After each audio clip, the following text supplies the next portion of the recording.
Let's bring in Republican Senator now Tom Cotton of Arkansas. He's an Iraq and Afghanistan war veteran. Sir, let's pick up where we left off with John Kirby. This odd sort of foreign policy scenario where this deal is essentially, the Iran nuclear deal has essentially been inked by the Biden administration, laying out there in perpetuity for the Iranians to sign on to it when and if they choose.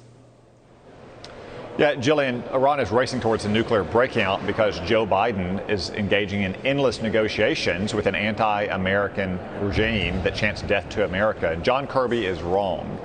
When President Trump withdrew from the nuclear deal, he didn't empower or embolden Iran. In fact, they barely got past the limits of enriched uranium under that nuclear deal in the Trump administration. Why? Because they were afraid of America after President Trump authorized the killing of their terrorist mastermind, Qasem Soleimani. Remember, in 2020, there were serious threats to our personnel in Iraq. What did President Trump do? He simply put out a statement saying that he gave some healthy advice to his friends in Iran, that if a single American was harmed in Iraq, we would hold Iran accountable. And that didn't happen. What's happened over the last year and a half, though, you see Iran is shooting missiles near consulates that we have in Iraq. They are continuing to support terrorism throughout the region, and they have raced to a near breakout level of enriched uranium. This has all happened on Joe Biden's watch because the Ayatollahs knew that Joe Biden didn't have the nerve to stand up to them.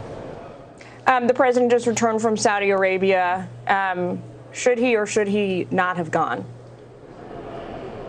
Oh, he should have gone, but he should have also never tried to ostracize a longtime partner. He shouldn't have called them a pariah. Look, Saudi Arabia doesn't have a perfect record, but no country does. And if we only accepted perfect allies, Jillian, we wouldn't have any allies in the world. But the world's a dangerous place, and we need partners and allies like Israel, like Saudi Arabia, like the other pro-American governments in the Middle East, who may not exactly reflect our highest aspirations, don't have our representative form of government, but at least they are pro-American and they are willing to support us against the anti-American regime in Tehran. Do you give the president any credit for moving the Abraham Accords side of the equation forward on this trip? He did get that Israeli Red Sea deal a step further.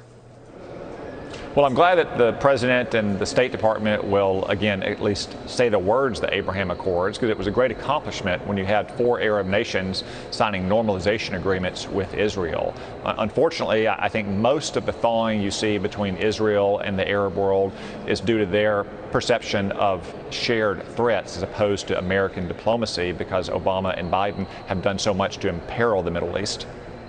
Senator, we got to leave it there. Thanks so much for joining us this afternoon. Thank you. You bet.